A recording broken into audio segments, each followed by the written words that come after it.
میرے اپنے والد صاحب رحمۃ اللہ علیہ کا واقعہ ہے، مجھے خود سنایا تھا انہوں نے۔ وہ ہمیشہ رجب اور شعبان یہ 2 مہینے مدینہ منورہ میں رہتے تھے۔ یکم رمضان کو روزہ رکھ کے پھر مکے آتے تھے اور 10 مہینے مکے میں پڑھاتے تھے۔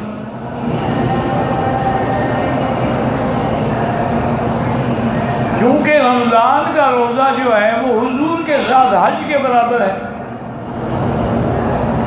لیکن شرط یہ ہے کہ وہ میقات سے ہو،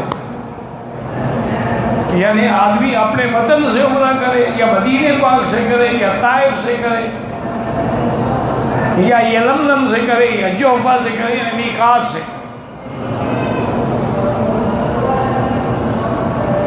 اور ساری زندگی ان کا معمول یہ تھا کہ عصر کی نماز کے بعد جاتے تھے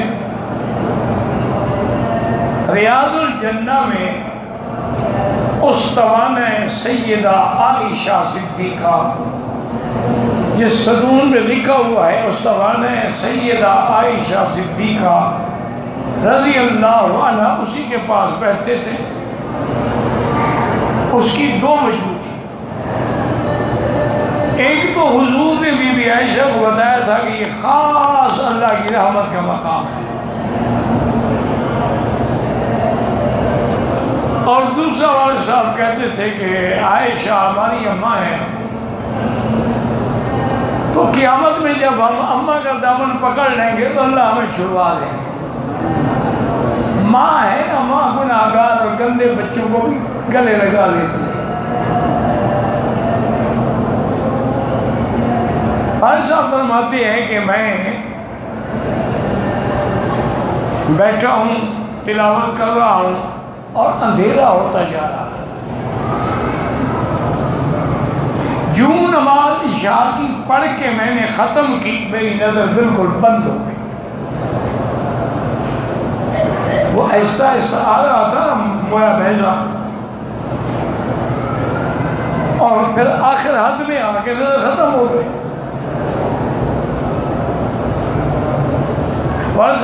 جو میرے ساتھ میرے ساتھی بیٹھے تھے، میں نے کہا کہ بھائی عشاء کے بعد مجھے لے جانا، میں نے صلاۃ والسلام پڑھنے ہیں۔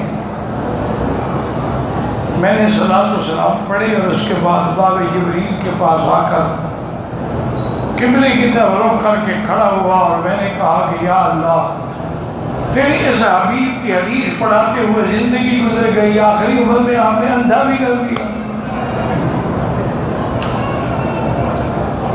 میری آل اولاد بھی پاکستان میں ہے، میرا تو ہاتھ پکڑنے والا بھی کوئی نہیں۔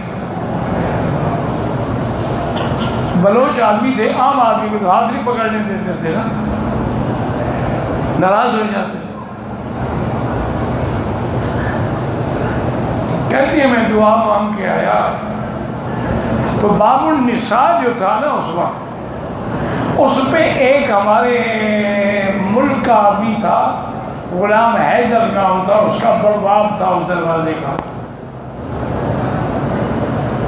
اس سے میں نے کہا کہ غلام حیدر میری آنکھیں چلی گئی ہیں،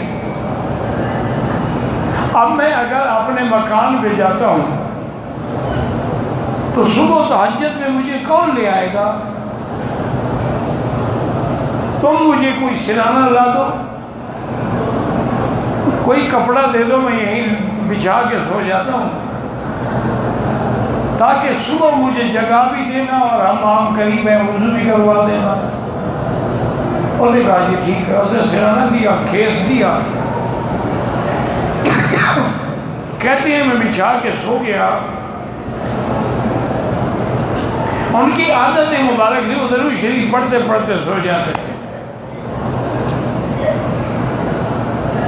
کہتے ہیں کہ عین تہجد کے وقت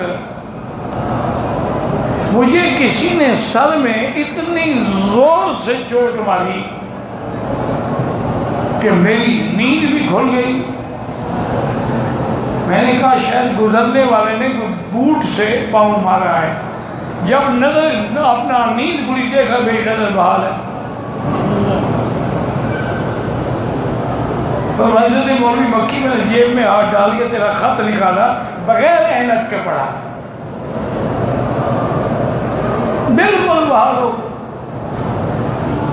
پھر موت سے کوئی تقریباً 1 مہینہ پہلے آ کے پھر بند ہو.